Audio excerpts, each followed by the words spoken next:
YCP అధినేత మాజీ ముఖ్యమంత్రి వైఎస్ జగన్మోహన్ రెడ్డి ఎక్కడ పర్యటించినా భారీగా జనసందోహం కనిపించడం ఇప్పుడు ఆ పార్టీలో కొత్త ఉత్సాహాన్ని నింపుతోందట. జగన్ వస్తే జనాన్ని తరలించాల్సిన అవసరం లేదని, జనాలే స్వచ్ఛందంగా తరలి వస్తున్నారని వైసీపీ నేతలు చెబుతున్నారు. కానీ కూటమి మాత్రం జగన్కున్న జనబలాన్ని అడ్డుపెట్టుకొని వ్యూహాత్మకంగా పావులు కదుపుతోందనే ప్రచారం మొదలైనట్లు తెలుస్తోంది. ఈ పరిస్థితుల్లో జనసందోహమే వైసీపీకి బలమా, భవిష్యత్తులో అదే బలహీనతగా మారుతుందా అనేది ఇప్పుడు ఏపీలో చర్చగా మారిందట. అదేంటో తెలియాలంటే ఈ స్టోరీ చూడాల్సిందే. మాజీ ముఖ్యమంత్రి వైసీపీ అధినేత జగన్ కనిపిస్తే చాలు జనం తండోపతండాలుగా తరలి వచ్చేస్తున్నారనేది తెలిసిందే. అభిమానమో లేక కూటమి పాలనపై నైరాశ్యమో తెలియదు కానీ ఇటీవల జగన్ పర్యటనలో మాత్రం వేలదిగా జనం జై జగన్, సీఎం సీఎం అంటూ నినాదాలు చేస్తూ కనిపిస్తున్నారు. పార్టీ క్యాడర్ లేదా కార్యకర్తలంటే పెద్దగా చర్చించాల్సిన పని లేదు. కానీ 2024 ఎన్నికల్లో ఘోరంగా ఓడించిన జనం జగన్ చూసేందుకు రావడం మేధావులకు సైతం అయోమయంగా ఉందట. పోనీ పార్టీ నేతలు జనాన్ని తరలిస్తున్నారంటే అది కాదట. అయితే ఇంతలా జనం రావడానికి కారణమేంటో మిగిలిన పార్టీలకు అంతుబట్టడం లేదట. ఇటీవల శ్రీకాకుళం, తూర్పుగోదావరి జిల్లా దేవరపల్లి పర్యటనల్లోనూ భారీగా జనం కనిపించడంతో వైసీపీ శ్రేణుల ఉత్సాహం ఉరకలేస్తుంటే కూటమి పార్టీలో గుబులు మొదలైందనే గుసగుసలు వినిపిస్తున్నాయి. మరోవైపు ఇప్పటికే కూటమి అధికారులకి వచ్చి 2 ఏళ్లు దాటినా నమ్ముకున్న పార్టీలో తమకు ప్రాధాన్యత లేదని టీడీపీ, జనసేన మొదలు బీజేపీలోనూ ద్వితీయ శ్రేణి నాయకులు, కార్యకర్తలు నిరాశలో ఉన్నారు. ఇది చాలదన్నట్టు జగన్ పర్యటనలో జనాన్ని చూసిన అధికార పార్టీ నేతల్లో, కార్యకర్తల్లో గత అనుభవాలు తట్టి లేపినట్టవుతోందట. అయితే మేధావులు మాత్రం మరోలా చెబుతున్నారు. ఇదే జనసందోహం రేపు జగన్ రాజకీయ కార్యక్రమాలకు ఇబ్బందిగా మారుతుందా అన్న అనుమానాన్ని వ్యక్తం చేస్తున్నారట.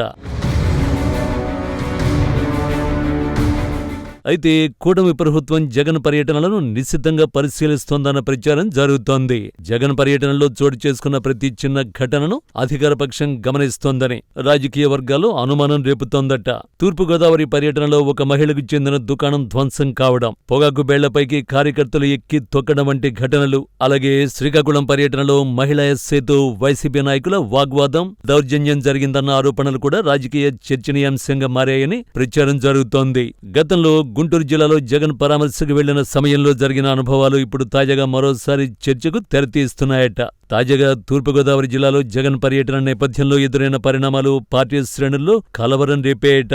వైసీపీ అధినేతను చూసేందుకు భారీగా దూసుకొచ్చిన జనసమూహం ఒక్కసారిగా చుట్టుముట్టడంతో జగన్ భద్రతపై క్యాడర్తో పాటు కార్యకర్తలను భయం నెలకొందట. అంతటితో ఆగకుండా జగన్ సెక్యూరిటీపై అనుమానాలు వ్యక్తం చేస్తూ కేంద్ర హోంమంత్రి అమిత్ షాను వైసీపీ నేతలు కలిసి భద్రత పెంచాలంటూ చెప్పడం ఇప్పుడు రాజకీయ వర్గాల్లో పలు ఆలోచనలు రేకెత్తిస్తోందట. వాస్తవంగా మాజీ ముఖ్యమంత్రి జగన్ కు జెడ్+ సెక్యూరిటీతో పాటు ప్రైవేటు భద్రతా సిబ్బంది ఉన్న సంగతి తెలిసిందే. అయినా పార్టీ శ్రేణుల్లో జగన్ భద్రతపై ఇంకా అనుమానాలు వ్యక్తం కావడం మేధావులను అయోమయంలోకి నెట్టేస్తోందట. భారీ జన సమీకరణలో భద్రతా నిర్వహణపై మరోసారి ప్రశ్నలు లేవనెత్తుతున్నాయట. రాజకీయ వర్గాల్లో ఇదే ఇప్పుడు ఆసక్తికరమైన చర్చగా మారింది. జగన్ భవిష్యత్తులో భారీ స్థాయిలో పాదయాత్ర లేదా ప్రజా పర్యటన చేపట్టినట్లయితే గత పర్యటనలో చోటు చేసుకున్న ఘటనల్ని భద్రతా కారణాలుగా కూటమి ప్రభుత్వం పూర్తిగా చూపించే అవకాశం ఉందన్న ప్రచారం జరుగుతోంది.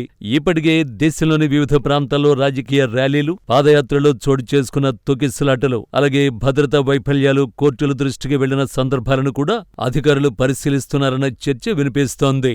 ఆ మధ్య తమిళనాడులో ఓ రాజకీయ పార్టీ ఎన్నికల ప్రచారంలో జరిగిన ప్రమాదాలను గుర్తు చేస్తూ రాబోయే రోజుల్లో జగన్ భద్రతను కట్టుదిట్టం చేస్తూ జగన్ యాత్రలకు చెక్ పెట్టేందుకు హోంశాఖ పక్కా ప్లాన్ చేస్తోందేమో అనే అనుమానాలు వైసీపీ క్యాడర్లో మొదలైనట్టు సమాచారం. జగన్ భద్రత దృష్ట్యా ఇది మంచి పరిణామమే అయినా జగన్ కు వస్తున్న జనమే ఇప్పుడు జగన్ కు సమస్యగా మారే అవకాశాలు కనిపిస్తున్నాయని మేధావులు వాపోతున్నారట. జగన్ పర్యటనలకు జనాలను సమీకరించాల్సిన అవసరం లేదని వైసీపీ నేతలు గర్వంగా చెబుతున్న పరిస్థితుల్లో రేపు భారీ జనసందోహంతో కూడిన పాదయాత్రలకు అనుమతుల విషయంలో అధికారులకు మరో రకమైన ప్రశ్న ముందుకు తెచ్చే అవకాశం ఉందని రాజకీయ పరిశీలకులు అంచనా వేస్తున్నారు. భారీ జనసందోహం ఉంటే భద్రతపై అనుమానాలు, మరోవైపు ట్రాఫిక్ నియంత్రణ, ఏదైనా అవాంఛనీయ ఘటన జరిగితే బాధ్యత ఎవరిది అన్న కోణంలో జగన్ కు అడ్డుకట్ట వేయడంతో పోలీసు వ్యవస్థ కర్తవ్య నిర్వహణలో మమేకమైందని చెప్పాల్సి వస్తుంది. కూటమి పార్టీలు సైతం ఇదే కోణంలో జగన్ను పూర్తిగా జనం మధ్య లేకుండా పర్యటనలు, పాదయాత్రలకు చెక్ పెట్టినా ఆశ్చర్యం లేదని రాజకీయ విశ్లేషకుల వాదన. ఈ పరిస్థితుల్లో ప్రభుత్వాదేశాలతో పోలీసులు సైతం పనిచేస్తారనేది జగమెరిగిన సత్యం. ఇదే జరిగితే జగన్ను రాజకీయంగా అడ్డుకోవడానికి కూటమి ప్రభుత్వం నేరుగా ప్రయత్నించాల్సిన అవసరం లేకుండా భద్రత, ప్రజాశాంతి, ట్రాఫిక్ నియంత్రణ వంటి కారణాలే కూటమి ఆయుధాలుగా మారి జగన్కు అడ్డుకట్టపడినా ఆశ్చర్యపోనక్కరలేదని మేధావులు చెబుతున్న పరిస్థితి. రాబోయే రోజుల్లో అంటే 2027 చివరిలో జగన్ పాదయాత్రకు తండోపతండాలుగా తరలివచ్చి ఇప్పటి జనమే అడ్డంకిగా మారితే పరిస్థితి ఏంటనేది ఆలోచించాల్సిందే. ప్రస్తుత పరిస్థితుల్ని నిశితంగా పరిశీలిస్తూ యాత్రకు ఛాన్స్ లేకుండా గత పరిణామాలను తెరమీదకి తెచ్చే సూచనలు కనిపిస్తున్నాయట. వైసీపీ కోర్టును ఆశ్రయించిన ఇంతవరకు వైసీపీ అధినేత రోడ్ షోలు, పర్యటనలో జరిగిన నష్టాలు, ట్రాఫిక్ ఇబ్బందుల వంటి వాటిని జగన్ ఖాతాలో ప్రభుత్వం నమోదు చేసి కోర్టు ముందు ఉంచాలని పక్కా ప్లాన్తో ఉందట. అందుకే జగన్ పాదయాత్ర వరకు ఏ కార్యక్రమాలు నిర్వహించినా సైలెంట్ గా చంద్రబాబు అండ్ కో ఉన్నారని పెద్దగా విమర్శలు చేయటం లేదన్న టాక్ ఉంది. మొత్తానికి జగన్ వస్తే జనాలొస్తున్నారంటూ వైసీపీ శ్రేణులు చెబుతున్న మాటలే రేపు జగన్ చేపట్టే భారీ రాజకీయ కార్యక్రమాలకు చిక్కుగా మారుతాయా అనే అనుమానాలు బలంగా వినిపిస్తున్నాయి. జనసందోహం జగన్కు బలమా లేక కూటమి చేతిలో అస్త్రంగా మారుతుందా అనేది ఏపీ రాజకీయాల్లో హాట్ టాపిక్ గా మారింది. జగన్ రోడ్ షోలు, పాదయాత్రలను నిలువరించేందుకు కూటమికి జగన్ అవకాశం ఇవ్వకుండా జాగ్రత్త పడతారో లేదో చూడాలి. 2027 పాదయాత్రతో పరోక్షంగా ఎన్నికల ప్రచారం, ప్రజా సమస్యలు తెలుసుకునే ప్రయత్నానికి ప్రభుత్వం నుంచి ఎలాంటి ఇబ్బందులు లేకుండా ఉండాలంటే వైసీపీ సంయమనం పాటించక తప్పదని మేధావులు వాపోతున్నారు. జగన్మోహన్ రెడ్డికి జనమే బలమో లేక అస్త్రమో చూడాలి.